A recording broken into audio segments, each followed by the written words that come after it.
साथी गणों को मेरा प्यार भरा नमस्कार। हम पढ़ रहे थे प्राचीन भारतीय इतिहास और इसी प्राचीन भारतीय इतिहास में आज हम पढ़ेंगे इंडो ग्रीक।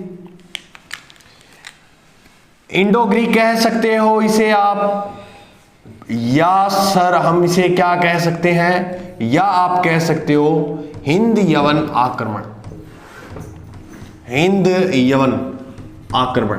अब आप कहोगे कि सर इनका नाम हिंद यवन कैसे पड़ा। देखो भाई, अब आपकी थोड़ी सी शिकायत थी कि सर थोड़ा हिस्ट्री कंटिन्यूटी से, अब हो जाता है कि मानता हूं आपकी शिकायत रहनी भी चाहिए, लेकिन राजस्थान का वो पोर्शन करवाना भी जरूरी है, इसलिए मैं दोनों साथ में लेकर चल रहा हूं। तो एक दो दिन बीच में क्लास ना हो तो हड़बड़ाया मत करो कि सर हमें पूरा नहीं करवाएंगे। मैं आपको कह दिया तो कह दिया, फिर है कौन भी मैं बातचीत की है कौन। सुनो, तो इंडो ग्रीक और हिंद यवनों का किस तरह से भारत में आक्रमण हुआ, क्या कारण थे, यह जो है वो मेंस की दृष्टि से भी इंपॉर्टेंट है। कसर मेंस की दृष्टि से कैसे, क्योंकि इनकी जो चित्रकला का प्रभाव था वो गांधार शैली पर भी पड़ा था, किस तरह से पड़ा। और इनकी ऐसे भी पूछ लेते हैं प्रश्न मेंस में कि मौर्य काल के बाद मौर्योत्तर काल की जो पृष्ठभूमि थी किस तरह से, मैं सारी आप बात करूं किस तरह से पृष्ठभूमि हो गई थी इनकी मौर्योत्तर काल में, तो सारी चर्चाएं करेंगे, बिल्कुल बने रहिएगा आप। तो सुनिएगा, इंडो ग्रीक हिंद यवन का भारत पर आक्रमण किस तरह से हुआ।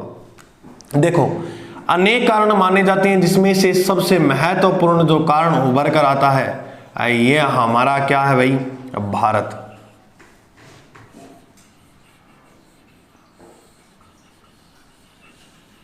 ये सारे जहां से अच्छा हिंदुस्तान हमारा, ये हमारा भारत है। और भारत में इस तरह से इधर इस तरह से एक क्षेत्र था, और ये अफगानिस्तान वाला है, और इधर ये जो क्षेत्र है इस तरह से यहां इधर वाला ये है क्षेत्र, इसका नाम है सीरिया। सीरिया। मेरे प्रिय साथियों, मेरी बात ध्यान से सुनना। सिकंदर की मृत्यु होते ही सीरिया पर अधिकार कर लेता है, उससे यानी सिकंदर की मृत्यु के पास इस पश्चिमी एशिया पर अधिकार कर लेता है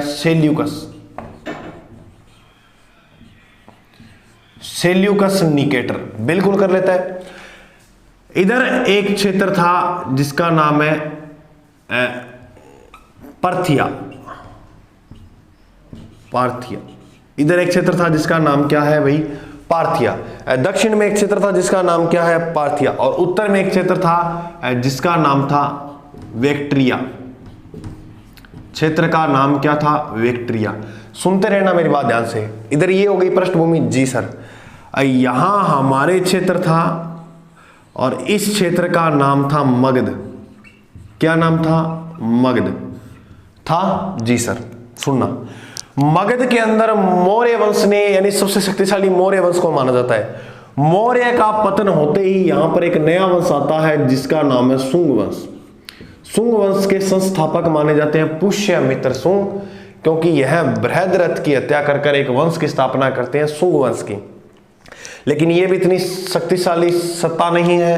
अब देखो, इसके यहां क्षेत्र है मालवा वाला, जी सर है।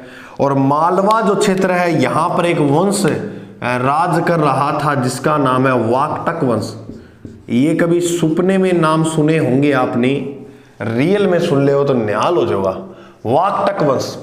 और इधर ये इससे थोड़ा सा दक्षिण में आए, यहां ये जो महाराष्ट्र का क्षेत्र है, यहां एक स्थान आपने मैंने बताया भी था, प्रतिष्ठान सातवाहन वंश वालों की राजधानी थी, बिल्कुल सर थी। तो यहां पर एक वंश ने राज किया जिसका नाम था सातवाहन। इस समय यहां कौन सा वंश था, सातवाहन। ये इस समय भारत की परिस्थिति बता रहा हूं। सातवाहन की राजधानी वगैरह प्रतिष्ठान थी, महाराष्ट्र के अंदर पड़ती है सातवाहन वंश। और इसी के बाद यहां पर एक वंश हो रहा है जिसका नाम था अमीर वंश। अमीर वंश। इसके बाद एक वंश का उदय होता है जिसका नाम क्या है, अमीर वंश। अब सुनो, ये जो क्षेत्र है यहां उकरेला जिसे लगे यानी केरल में यहां पर जो राजवंश राज कर रहा था उसका नाम था चेर वंश। क्या नाम था, चेर वंश। इसके जस्ट विपरीत चोल था, यानी यहां एक वंश राज कर रहा था जिसका नाम था चोल वंश। और दक्षिण भारत में यहां इस क्षेत्र में एक वंश था जिसका नाम था पांड्य वंश। पढ़ेंगे, सारे वंश पढ़ेंगे, आप बने रहिएगा, बस सुनते रहिएगा और ध्यान से। 1, 2 और 3, इन तीनों वंश को मिलाकर ही हम एक काल पढ़ते हैं। आपने भी उस काल का नाम सुना होगा और उस काल का नाम है संगम काल। संगम काल के अंतर्गत हम ये तीनों की बातें जानेंगे। बिल्कुल सर, ये भी हमें पता लग गया। अब सुनो फिर, ये जो क्षेत्र है, ये वाला ओडिशा जो कलिंग वाला क्षेत्र है, यहां पर एक वंश ने राज किया जिसका नाम था चेदी वंश। कौन सा वंश था? चेदी वंश। सुनते रहिएगा। और दक्षिण में यहां आंध्र प्रदेश वाले क्षेत्र में यहां पर एक वंश ने राज किया जिसका नाम था इक्ष्वाक वंश। क्या नाम था? इक्ष्वाक वंश। अब मेरी बात सुनो ध्यान से। मैंने एक ये छोटी सी भारत की पृष्ठभूमि तैयार की है। जी सर। अब घटना क्या होती है, ये इंडो ग्रीक थे। अब यहां 2 अक्षर आए, हिंद यवन। हिंद यवन नाम हो कैसे पड़ा? हो सकता है हिंदू इन्होंने माना हो हिंदुस्तान को। किसे माना गया है? हिंदुस्तान को। यवन माना गया है यूनानियों को। यानी कहने का तात्पर्य यह है कि जो यूनानी भारत में रहे वहीं क्या कहलाए थे, यानी भारत में जो आए थे वहीं क्या कहलाए थे? हिंद यवन शासक। इस राजवंश के, इस यवनों, हिंद यवनों में हम 2 राजवंश को पढ़ेंगे। भाई कितने राजवंश को पढ़ेंगे? 2 राजवंश को, जिसमें से पहला राजवंश हम पढ़ेंगे विक्टोरिया। दूसरे राजवंश का नाम है यूक्रेटाइडस।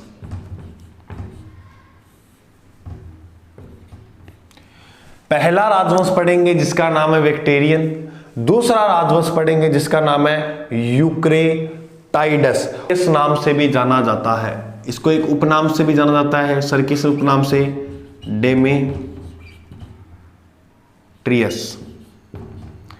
डेमेट्रियस के उपनाम से जाना जाता है किसे? इस राजवंश को। तो हम इनके अंदर कितने राजवंश पढ़ेंगे? आप कहोगे सर 2 राजवंश पढ़ेंगे। ये इसकी पृष्ठभूमि है। अब ये 2 राजवंश कैसे हुए? अभी तक मैंने बताया नहीं है इनका आक्रमण की भारत में कैसे, अभी तक बस मैं इसकी बता रहा हूं सत्ता, ये किस तरह से आवागमन होगा। देखो ये वाला जो क्षेत्र है मेरे प्रिय साथियों, ये वाला, यहां पर कोई मजबूत सत्ता नहीं है। इस क्षेत्र में नहीं है। ये वाला क्षेत्र में भी मजबूत सत्ता नहीं है। क्या गुरुजी क्यों? क्योंकि मौर्य काल के बाद, मौर्योत्तर काल में हम पढ़ते हैं शुंग वंश, और शुंग वंश का जो पुष्यमित्र शुंग शासक था वो भी इतना शक्तिशाली नहीं था। तब कहते हैं ये सीरिया का शासक सेल्यूकस नेटर ये शक्तिशाली था, लेकिन किसके समय था शक्तिशाली? चंद्रगुप्त के समय। अब चंद्रगुप्त वाला वंश ही समाप्त हो गया है। बिल्कुल सॉरी, चंद्रगुप्त नहीं, मौर्य वंश के समय।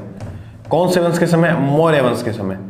अब मौर्य वंश ही समाप्त हो चुका है, तो यह अंत में आके बूढ़ा हो गया, और बूढ़ा आकर यह भी क्या हो गया? कमजोर।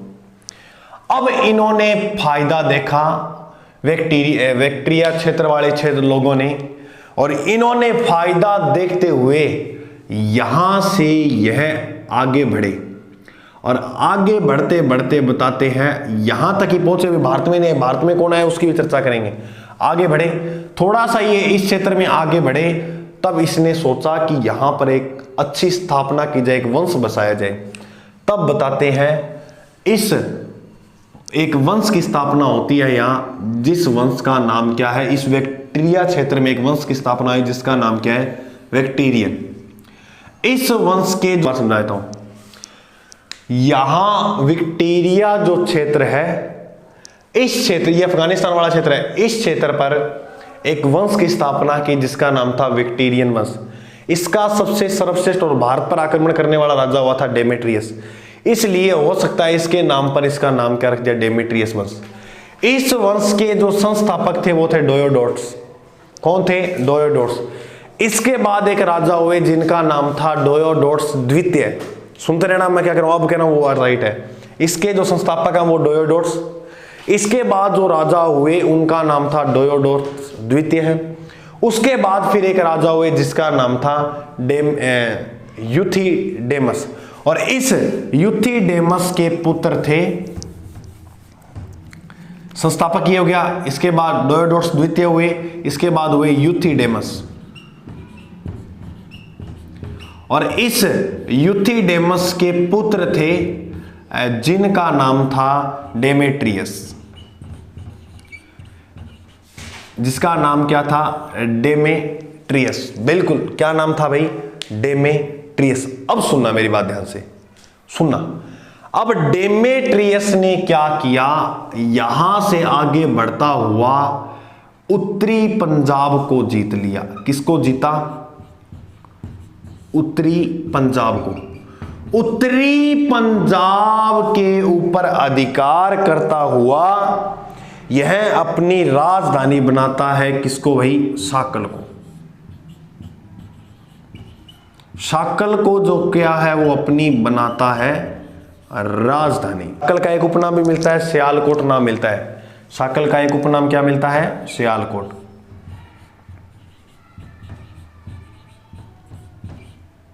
बिल्कुल, सियालकोट इसका एक क्या है भाई? उपनाम भी हमें सुनने को मिलता है। अब बताते हैं, अब देखो प्रश्न किस किस तरह से आएंगे। डेमेट्रियस, भारत में वेक्टेरियन वंश या हिंद यवन शासक पहला आक्रमण करने वाला कौन था? तब आप नाम याद रखोगे डेमेट्रियस। कौन सा था? डेमेट्रियस। इसने उत्तरी पंजाब को जीत लिया था। लगभग बात है अपने मान के चलना 185 बीसी की।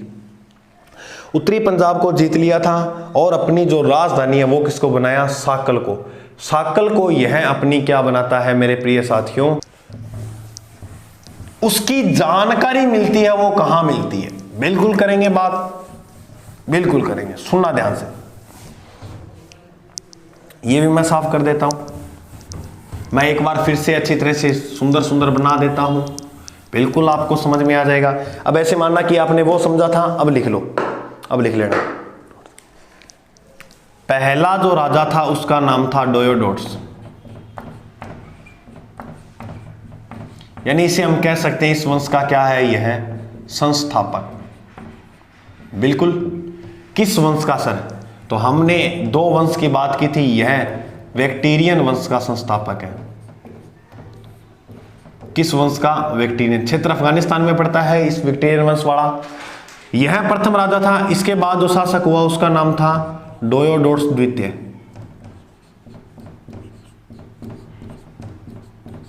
इसके बाद जो शासक हुआ उसका नाम क्या था? डोयोडोट्स द्वितीय। तीसरा जो राजा हुआ उसका नाम था यूथिडेमस। क्या नाम था भाई? यूथिडेमस। इस यूथिडेमस का पुत्र था, किसका भाई? यूथिडेमस का पुत्र था जिसका नाम था डेमेट्रियस।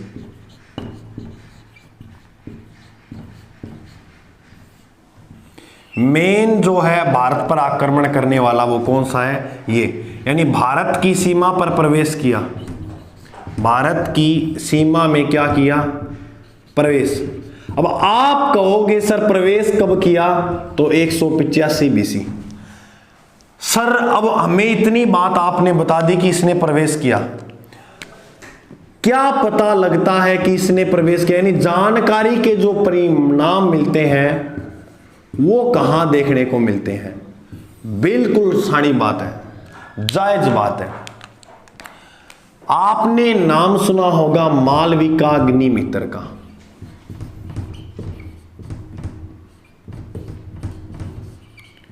सर किसने लिखी थी? कालिदास ने। आपने एक ग्रंथ का और नाम सुना होगा गार्गी साहित्य का। इन दोनों के अंदर डेमेट्रियस की क्या भाई भारत सीमा में प्रवेश की क्या मिलती है? जानकारी मिलती है, बिल्कुल मिलती है। अब घटना क्या होती है वो देखो आप। ये हमारा क्या था? भारत, बिल्कुल भारत है। ये रहा भारत। भारत में मैंने यहां अभी आपको एक क्षेत्र बताया जिसका नाम था वेक्ट्रियन। बिल्कुल सर, क्षेत्र बताया था वेक्ट्रियन। अब ये जो मैंने आपको क्षेत्र बताया, इसके दक्षिण में यहां एक क्षेत्र था जिसका नाम था, मेरे प्रिय साथियों, हमने देखा कि यहां उत्तर में अफगानिस्तान वाला जो क्षेत्र है, यहां एक वंश जिसका नाम क्या था, वेक्ट्रियन, और इसके दक्षिण में यहां एक वंश, यहां एक क्षेत्र जिसका नाम क्या था, पर्थिया। वेक्टीरिया क्षेत्र था इसका, वेक्टीरिया नाम था। सुनना ध्यान से। अब घटना क्या होती है, जैसे ही डेमीट्रियस भारत में आगे की ओर बढ़ता है आक्रमण के लिए, तब बताते हैं इससे के पीछे यहां का गवर्नर था जिसका नाम था यूक्रेटाइडस। यहां का गवर्नर कौन था, यूक्रेटाइडस। जैसे ही आया पीछे, सत्ता खाली हुई, खाली होते ही यूक्रेटाइडस ने यहां एक विक्टोरिया वाले क्षेत्र में नए वंश की स्थापना कर दी, जिस वंश का नाम ही क्या था, अपने नाम पर ही रखा, यूक्रेटाइडस वंश। अब मैंने बताया था इंडो ग्रीक हिंद यवन थे, इनके दो वंश थे, पहला विक्टोरियन वंश और दूसरा यूक्रेटाइडस वंश। विक्टोरियन वंश के संस्थापक डोयोडोटस थे और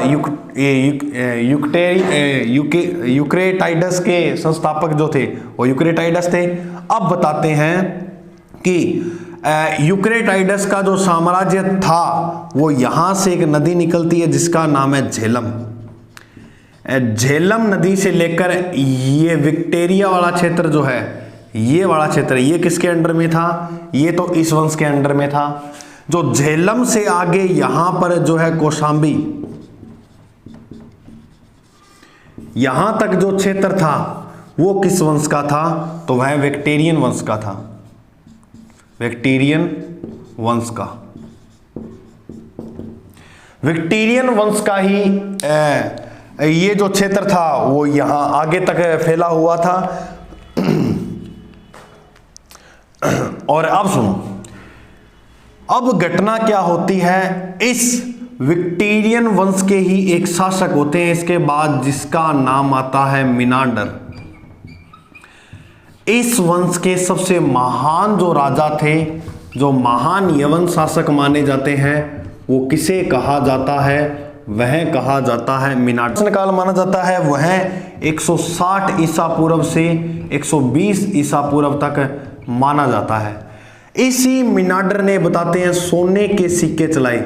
सोने के सिक्के चलाने वाला सर्वप्रथम जो राजा था भारत में वो कौन सा था, मिनांडर। इसी मिनांडर ने कांसे के भी सिक्के चलाए थे और इस कांसे के चित्र पर सिक्के पर धर्म चक्र का क्या बनवाया, चित्र बनवाया। और एक याद बात रखना कि सोने के सिक्के चलाए, कांसे के सिक्के, और कांसे के सिक्कों पर क्या बनवाया, धर्म चक्र का चित्र बनवाया। और इस सिक्कों पर त्रिभाषक, क्या भाई, त्रिभाषक जो भाषा है, जो लेख है, वो भी अंकित किए गए थे। तो त्रिभाषक जो सिक्कों पर भाषाएं लिखी गई थी वो किसके समय, किस राजा के समय की, मिनांडर के समय की। यह सिक्के चलाए और इस मिनांडर के समय भी जो राजधानी थी, राजधानी वो भी क्या थी, तो मिनांडर ने जो राजधानी बनाया था वो किसको बनाया, साकल को। इसके समय तक राजधानी क्या रही थी, साकल। बिल्कुल, अब मिनांडर के समय राजधानी क्या रही, साकल। और मिनांडर की बातें जाने तो सुनना ध्यान से।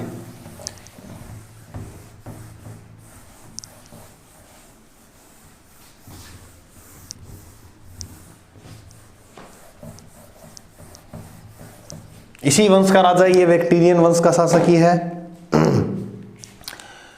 मिनांडर जो था मेरे प्रिय साथियों, इसकी दूसरी बात जो याद रखनी है, इसको बात की जाए बौद्ध धर्म, तो बौद्ध धर्म की, और इसको जो बौद्ध धर्म की दीक्षा देता है था उसका नाम था नागसेन।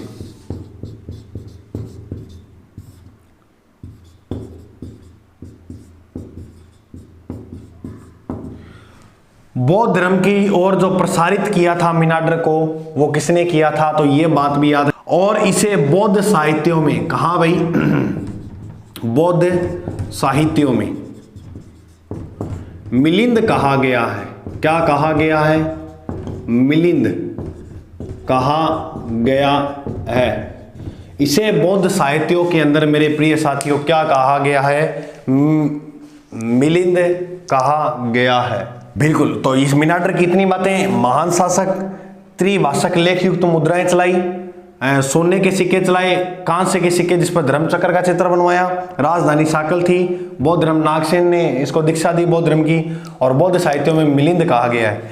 इसके बाद मेरे प्रिय साथियों हमने ये वंश को पूरा पढ़ा। इसके बाद जो अनेक जो स्मरणीय तथ्य हैं जहां से प्रश्न एग्जामिनर पूछ लेता है वहां उसकी चर्चा हम अभी कर लेते हैं। इसे महाभारत काल में क्या कहा गया है, महाभारत में भी उल्लेख है, तो इनके बारे में आइए जानें। ये बातें सारी हमें याद रखनी है, इसलिए मैंने पहले ही लिख ली है, क्योंकि हमारा समय, क्योंकि मैं भी लिखता तो वही विवाद थी, तो इनको स्मरणीय तथ्य में पहली बात क्या रखनी है, इनसे पहले यानी इन्होंने जो सिक्के चलाए उन सिक्कों पर राजाओं का नाम मिलता है, लेकिन इससे पहले कोई भी इतिहास उठा के देख लेना किसी भी वंश का, इनसे पहले जितने भी सिक्के मिले हैं उन पर राजा का नाम अंकित नहीं मिला है। तो एक बात ये कहना, इनसे पहले सिक्कों पर राजा का नाम अंकित नहीं मिलता है। दूसरी बात, सर्वप्रथम सोने के सिक्के चलाने वाला वंश कौन सा है? तो वंश तो मैंने बताया था बैक्टीरियन, और ये हिंदी यवन वालों ने सर्वप्रथम भारत में सोने के सिक्कों का प्रचलन किया था। आइए आगे जाने। महाभारत में इनको क्या कहा गया है? तो महाभारत में इन्हें सुरग्य यवन कहा गया है। प्रभाव क्या पड़ता है? तो प्रभाव जो है वो सिक्के, मूर्तिकला व नाटक कला व ज्योतिष पर इनको क्या भाई प्रभाव, भारत की ये भारत के सिक्के, भारत की मूर्तिकला, भारत के नाटक कला और भारत की ज्योतिष पर भी प्रभाव देखने को मिलता है।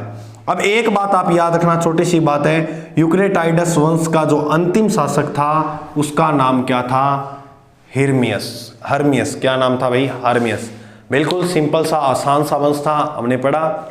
बने रहने के लिए हमारे साथ बहुत बहुत आपका आभार।